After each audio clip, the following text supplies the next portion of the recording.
In silence there was power, but we spoke one word escaped, carrying the secret our hearts swore to bury. And from that whisper came ruin. For every truth the tongue reveals, fate takes something in return. In the end, man is not destroyed by his enemies, but by his own voice. They say every downfall begins with a whisper, not a scream, not an explosion, but a single careless sound escaping the lips of someone who thought they were safe. That is how ruin enters, quietly, politely, like a guest invited in by your own mouth. You think words make you powerful. You believe speaking first means control. But words are traitors. They don't serve you. They expose you.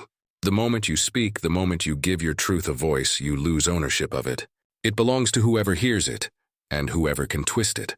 Once I taught a student who wanted to learn the art of persuasion. He believed the secret to influence was in eloquence. I told him those who speak to win lose twice, once to their pride and once to their listener.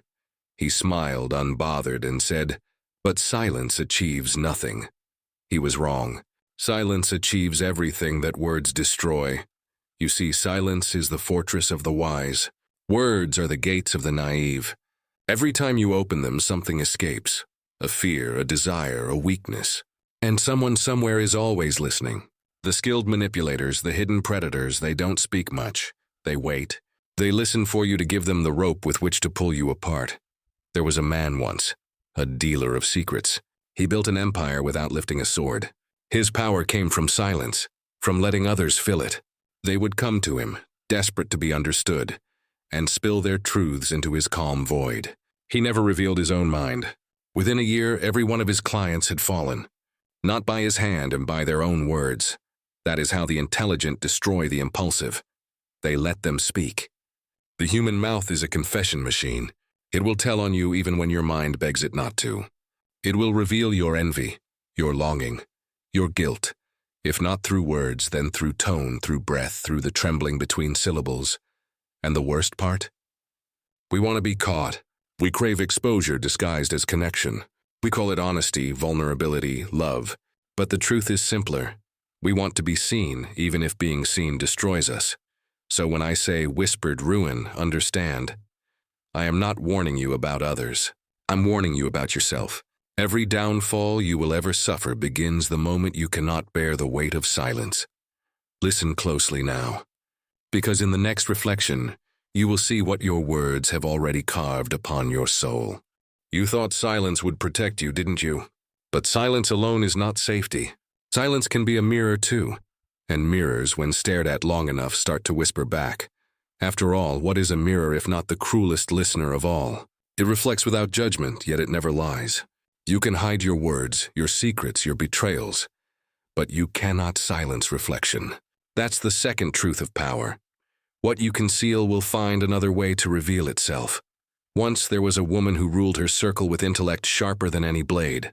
She spoke rarely, observed constantly, and knew every secret in the room before anyone else realized they had one. Yet even she was undone, not by speech but by reflection. They said she stood before her mirror each night practicing control. Her face never twitched, her eyes never softened, but one night she hesitated. Her reflection tilted its head, not in imitation but in defiance. What she saw staring back was not her own composure, but the truth she had buried beneath it. Fear. The fear of being exposed, the fear of losing control, and that fear, it spoke first. She began to correct everyone, explain everything, defend herself before any accusation was made. Her downfall was not in what she said, but in what she revealed by trying to hide it. The mirror had cracked, and through those fractures her truth escaped. People think deception is a sin of words. It isn't.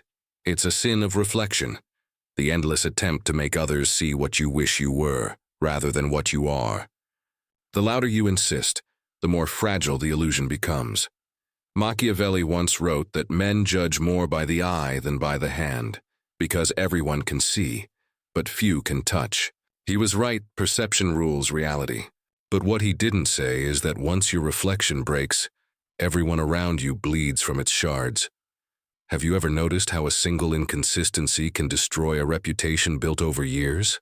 One slip in tone, one nervous glance, one wrong smile. Humans are mirrors to each other. constantly scanning for cracks. They will notice before you do, and when they do, they will smile politely, even as they file your weakness away for later. That's how betrayal truly begins, not with anger, but with observation. The friend who tilts their head when you laugh too hard, the lover who studies your silence. They are not listening to your words anymore. They are watching your reflection. So here is the hidden cost of self-control. The more perfect you appear, the more fragile you become. Every performance carries the weight of collapse. And when the mirror breaks, the audience always claims they saw it coming. I once broke a mirror myself, not made of glass, but of trust. I had been teaching the art of restraint to a man who wanted to rule quietly, without blood. He learned quickly, perhaps too quickly. One evening he asked, "Master, what do you see when you look at me?" I hesitated, the first crack. He smiled because he saw what I didn't say. "You fear me now," he whispered. And he was right. That was the moment I learned the most painful truth of all. Reflection is a weapon. And those who master silence often become the first victims of their own composure. But the mirror isn't the end. There is another layer. A softer one, dressed in velvet, sweet to the touch and deadly to the soul. Soft things destroy quietly. After the mirror shatters, you bleed not from the glass, but from what it reveals. You try to cover the wound with something gentle. Comfort, affection, validation. That is when the velvet appears. It looks harmless. It feels warm. And yet inside its folds the trap waits. The velvet trap is not built by enemies. It is crafted by those who claim to love you. They do not attack your defenses. They study them. They wait until your need for understanding outweighs your instinct for silence. And then, with a tender word, they pull the thread that unravels you. I've seen this trap take many forms. A lover's concern, a friend's sympathy, a mentor's praise. It always begins with care. You can trust me, they say. You can tell me anything. And you do, because to be believed in feels divine. You speak and the velvet listens, you relax, you confess. You mistake softness for safety. But safety is the most dangerous illusion of all. There was once a woman who fell in love with a man who never raised his voice. He admired her strength, encouraged her ambition, and whispered that her secrets were safe with him.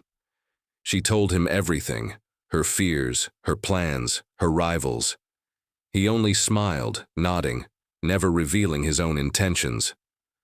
When she finally stood at the height of her success, he vanished, and in his absence her words remained, in letters, in recordings, in witnesses who remembered her late-night confessions. Her empire crumbled in weeks. The velvet that had once held her became the rope that dragged her down. You see, betrayal rarely comes from confrontation. It comes from comfort. We open ourselves to those who soothe our ego, who make us believe that our thoughts deserve an audience. But every word given in comfort becomes a weapon in calculation. The listener may not even mean harm, at least not at first. But knowledge is gravity. It pulls loyalty into temptation. Even Machiavelli warned that mercy and manipulation often wear the same face. He who wishes to be loved must know how to deceive. The velvet trap thrives on that principle. You are not coerced into speaking, you are invited. You step willingly into the cage because it smells of perfume and feels like home. And here lies the cruelest part. Once you realize you've been caught, it is already too late. Struggle, and the velvet tightens. Stay still, and it suffocates slowly. The only escape is detachment, to stop needing comfort, to stop believing that understanding equals safety. Most people cannot. They would rather be destroyed gently than live untouched in solitude. They say they crave truth, but what they truly crave is softness, a place to collapse without judgment. That is why so many fall not to violence but to affection. Do you remember the man from the broken mirror? The student who learned silence too well? He fell into his own velvet trap. Power made him lonely. So he invited someone close, someone who adored him. She learned his rhythms, his fears, the words that pierced his armor. And when the time came, she used them not to comfort, but to control. He told me once, "Love is not a chain." I replied, "No, it is silk, and silk tightens faster." He didn't understand until it was around his throat. The velvet trap is the third lesson of ruin. Never mistake tenderness for loyalty. The hands that hold you may also measure your pulse, waiting to know where to press hardest. And yet, what happens when the trap closes and you realize every whisper you ever gave begins to echo back? Twisted, poisoned, alive. Listen carefully, because the next sound you hear will not be a voice. It will be your own echo returning to devour you. It begins as a whisper, faint and familiar. You think it's memory or guilt or maybe just the mind replaying itself. But listen longer, and you'll realize the sound has changed. It's not your voice anymore. It's your words, yes, but poisoned, reshaped, and sent back to you with intent. That is the nature of the echo. It doesn't return what you gave. It returns what you deserve. Every confession released into the world becomes alive. It travels through ears, through tongues, through the fragile machinery of trust. It is repeated, adjusted, sweetened, or sharpened. And by the time it finds its way back, it carries venom in every syllable. The woman from the velvet trap learned this too late. Her words resurfaced months later, no longer hers. Rumors dripped with her phrasing, her tone, her breath, but laced with meanings she never spoke. Her voice had become a weapon wielded by unseen hands. That's the fourth law of ruin. Your words never die. They only change masters.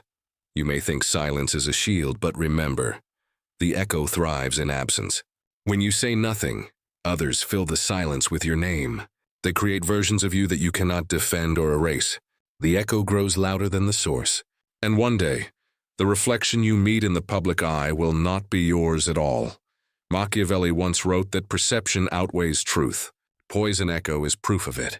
Single rumor once set loose can move faster than fact. It becomes self-feeding, repeated until it sounds like wisdom, until the world forgets who spoke first. Do you know why this happens? Because people crave stories, not honesty. They will twist your words to make their fears sound profound. They will quote you to justify their sins. They will raise you up only to enjoy watching you fall. And the echo, that cursed repetition, becomes the chorus of your downfall. So beware of what you release, even in whispers. The world doesn't forget sound. It only waits to reuse it. The echo will come, not to remind you of your past, but to rewrite it. The woman tried to fight back, to silence the noise. But every denial sounded like confession. Every truth she spoke made the lie grow stronger. That's how echoes work. They feed on attention. When the air grows still, and your own words begin to sound unfamiliar, remember, someone is already using your voice to build their empire. And the worst part? You'll help them by trying to explain. But what happens when the echo turns gold? When lies begin to sound beautiful? Poison corrodes the soul, but gold blinds it. That is the cruel trade of deception. What once hurt you from the outside now seduces you from within. You see, the world rarely fears lies. It worships them. It paints them in gold and calls them virtues. After the echo fades, people no longer want truth. They want beauty, the illusion of meaning, the comfort of certainty. That is how the gilded lie is born. Truth coated in charm, deceit polished until it glows. Once there was a prince who wanted to be loved more than feared. He believed he could rule through grace alone. He built orphanages, fed the poor, smiled for every portrait. But every gesture was calculation, every kindness rehearsed. His goodness was a mirror, polished for admiration, hollow beneath, and it worked. His people adored him. They whispered his name as if it were a prayer. He became the ideal, untouchable, and radiant. But the brighter he shone, the darker the shadow beneath him grew. Because when you live behind gold, you stop seeing the rust. One night, a famine came. His counselors begged him to raise taxes to survive. He refused, not because he cared for the poor, but because he feared losing their love. He told himself it was mercy. It was vanity. And vanity, dressed in virtue, became his ruin. That is the fifth Machiavellian truth. A beautiful lie controls longer than an honest truth. The prince learned it too late. His people starved. His allies turned. The same voices that once praised him now accused him. His reputation, gilded for so long, cracked under the weight of reality. The gold peeled away, and beneath it stood only a man who had forgotten what truth felt like. Deception, once your servant, eventually becomes your master. It learns your tone, your gestures, your morals. Soon it speaks for you. You no longer lie. The lie lives through you. You may think yourself immune. You may say, "My lies are harmless." But every lie, no matter how small, demands maintenance. You polish it, defend it, reinforce it. Until one day, you realize you've built your life around keeping it intact. That's how kingdoms fall. Not from war, from pretense. Machiavelli said it best. Men are so simple and so much creatures of circumstance that the deceiver will always find someone to deceive. But he never warned what happens when the deceiver is you. So ask yourself, when the gold finally cracks, what will remain beneath it? Do you still remember the sound of your own voice without its polish? Because in the silence that follows the collapse of every gilded lie, something sharper awakens. A weapon forged not from words nor gold, but restraint. It waits patiently in the quiet, unseen, unsheathed, inevitable. When gold fades, silence sharpens. After the glitter of deceit has dulled, the wise learn that true power no longer needs to speak. It only needs to act. That is where the silent knife is born. Invisible, patient, and certain. The world worships noise, speeches, promises, apologies. But none of those things move destiny. The real shifts occur in silence when decisions are made without announcement. The loud seek validation. The silent seek victory. Machiavelli understood this. He wrote that fortune favors the bold, but survival belongs to the discreet. The man who moves quietly can cut without resistance. The one who speaks of his intentions will die by them. Once there was a counselor who served the prince of the gilded lies. He spoke little, smiled often, and was always present, like a shadow that moved just behind the throne. While others boasted of loyalty, he said nothing. While they schemed, he listened. And when the kingdom began to crumble, he was the only one untouched. It was said that he never drew his sword. He never argued, never threatened. Yet one by one his rivals disappeared, dismissed, discredited, or dead. Some claimed witchcraft. Others said luck. But the truth was simpler. He understood the art of the silent knife. A silent knife doesn't pierce flesh. It cuts reputation, influence, perception. It is the whisper planted at the right moment. The letter never sent but always discovered. The opportunity withheld. It kills futures, not bodies. The counselor knew that a single public act of violence breeds outrage, but a quiet elimination breeds obedience. Fear spreads faster when it has no sound. People fill the silence with their own imagination, and imagination, as you know, is always crueler than fact. That's the sixth law of ruin. Power that speaks is fragile. Power that listens is eternal. When the prince finally fell, betrayed by his own reflection, the counselor did not gloat. He simply watched the gold peel from the throne and whispered, "Noise made him visible. Silence made me survive." You see, control is never taken. It is surrendered through speech. Every explanation, every defense, every emotional outburst, these are invitations for others to see your blade before you strike. The silent knife, however, lives in patience. It waits even when provoked, especially when provoked. But silence is not peace. It demands discipline. To hold your truth, your anger, your triumph inside until it transforms into precision. Most people cannot bear that. They confuse stillness with weakness, restraint with fear. But when the cut comes, it's already too late. In the end, the counselor became the ruler. Not through war, not through charm, through absence. He was the man no one noticed until all others were gone. That is the final lesson of the silent knife. Strike unseen, and let the world believe it fell by its own hand. But even the quietest power bleeds when love enters its shadow. And love, as you will see, never comes without a promise or a price. Even silence bleeds when love enters. The counselor, master of the silent knife, believed himself untouchable. A ghost wrapped in logic, immune to passion, incapable of weakness. But power is never tested by enemies. It is tested by affection. And affection, when it arrives, never asks permission. It only asks for surrender. She came to him as a servant, quiet, obedient, with eyes that did not demand attention but invited it. He noticed her because she did not seek him. In her stillness, he saw his own reflection. That was his first mistake. He mistook recognition for safety. They spoke rarely, only in fragments. She brought him letters to seal, documents to sign. But one night, when the hall was empty and the candles burned low, she asked, "Do you ever tire of silence?" He almost smiled. "Silence keeps me alive. And love?" She whispered. "Love," he said, "is for those who can afford to lose." Yet even as he said it, the words betrayed him. Because in her question, he heard something he had not heard in years. The sound of vulnerability disguised as courage. It was the sound he once silenced in himself. Over the weeks that followed, her presence became a rhythm, a heartbeat beneath the quiet. She never touched him, never asked, never begged. She simply existed beside him, and that was enough to disturb the stillness he had worshipped. Love, when it arrives in a heart built for control, is not gentle. It drags every buried thing to the surface: guilt, fear, longing. The counselor began to hesitate in decisions, to delay commands. His precision faltered. His silence began to hum with unspoken thoughts. And then came the oath. When the prince's loyalists plotted revenge, the woman, the one he called nothing, trusted with everything, was caught in their net. They demanded his life in exchange for hers. He knew the rule of power: sentiment is liability. Logic demanded he let her die. But logic has no voice when the heart begins to whisper. He met her in the courtyard that night, chains on her wrists, moonlight on her face. She looked at him not with fear, but with understanding. "You taught me silence," she said softly. "But love taught me truth." He closed his eyes. "Truth destroys.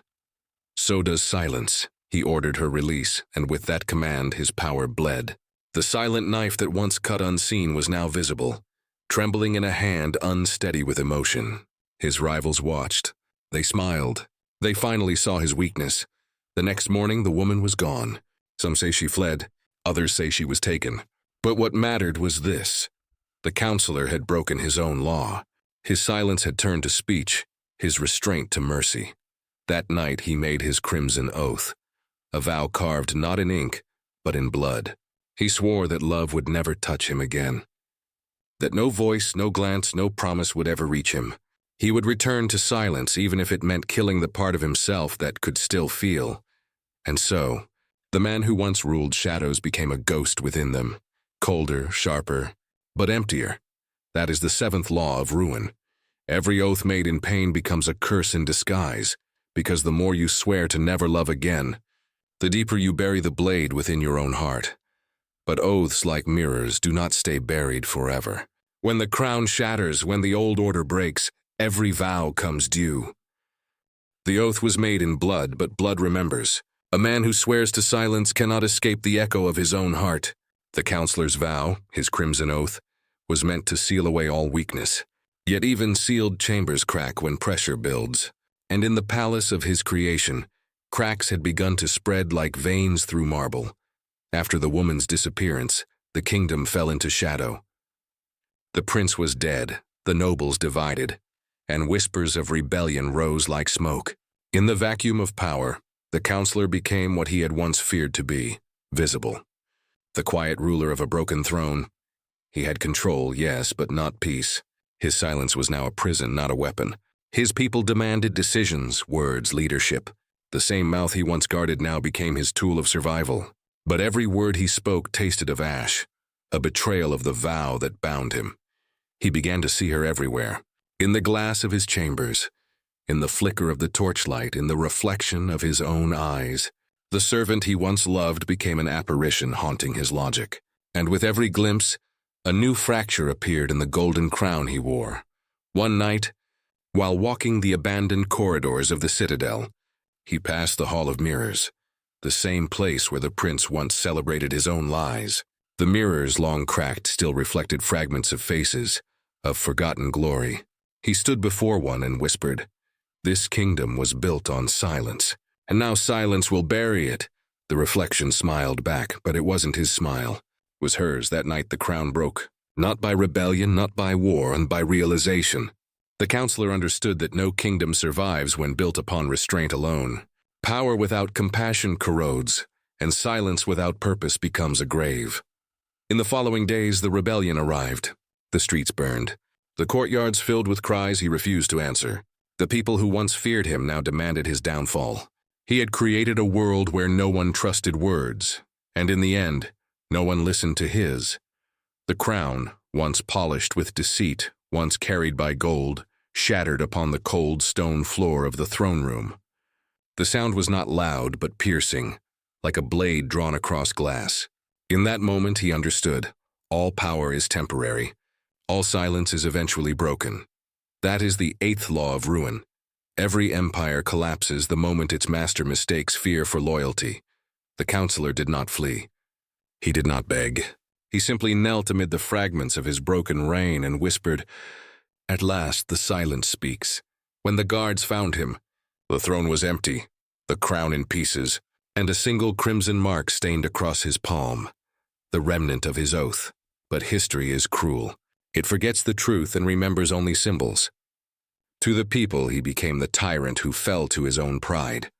To those who knew better, he became the ghost who learned too late that silence cannot rule forever. And somewhere beyond the ruins, the woman he once loved watched the fires rise. She smiled faintly and murmured, "Even shattered crowns cast long shadows." Ash covered the palace, but the mirrors remained. In the aftermath of the rebellion, the kingdom was silent once more.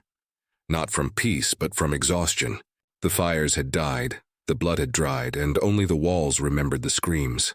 Among the ruins they found a single intact mirror in the hall, its frame scorched, its glass untouched. The peasants called it cursed. The priests called it holy. But those who dared look into it saw not their own reflection. They saw him.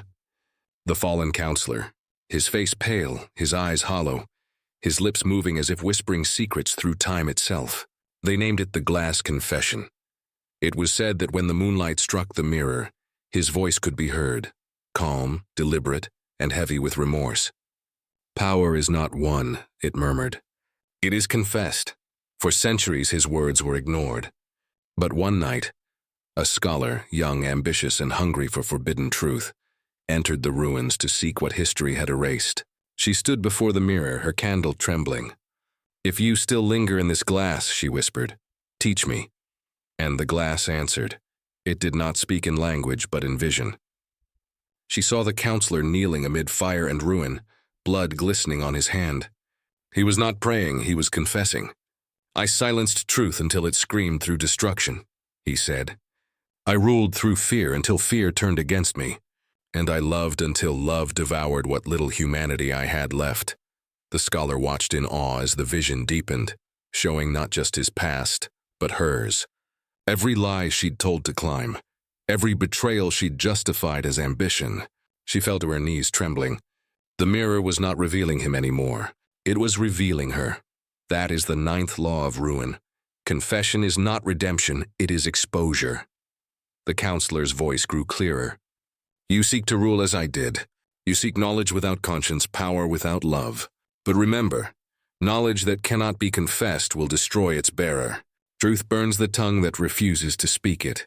The scholar cried out, "Then what is the price of silence?" The voice paused. Then softly, "Eternity." The glass darkened.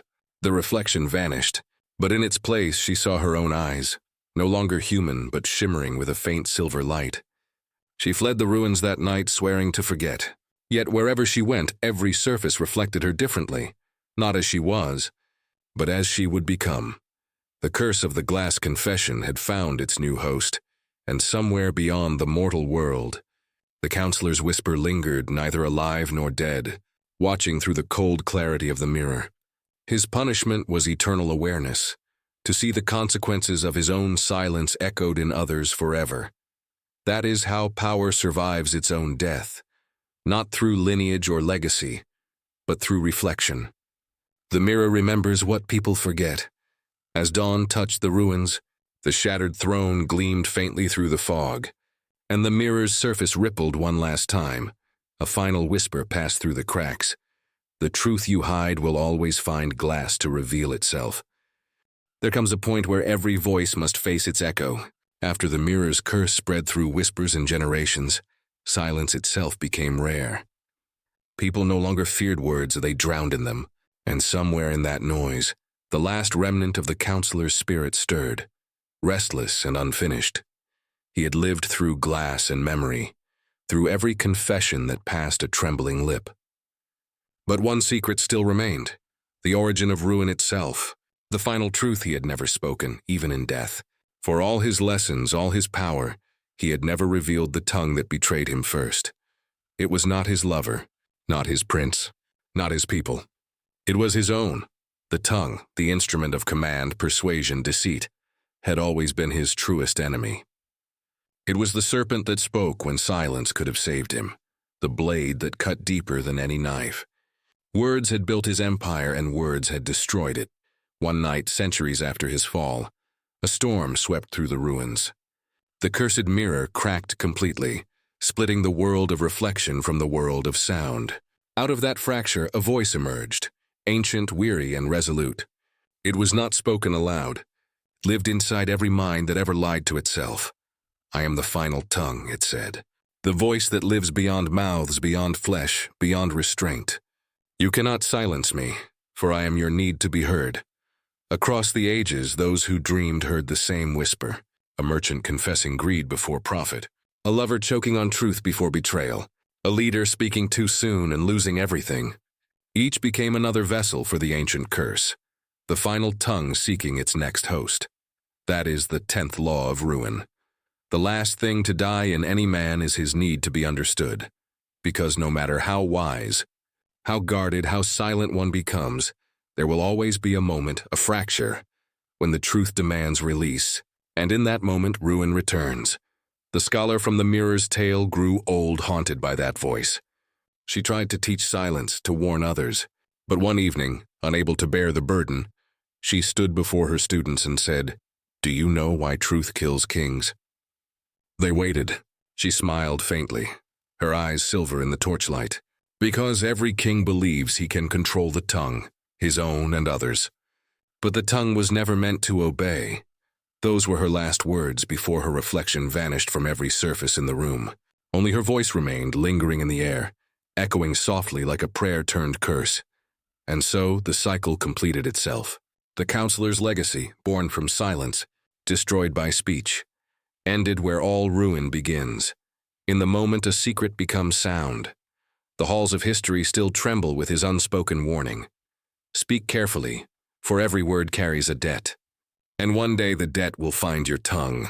The storm faded. The glass crumbled. Yet somewhere, in the hush between breaths, the final tongue still whispers. Not to teach, not to confess, but to remind. It says, "Silence saves the wise. Words betray the proud. But everyone in the end must speak once and pay the price."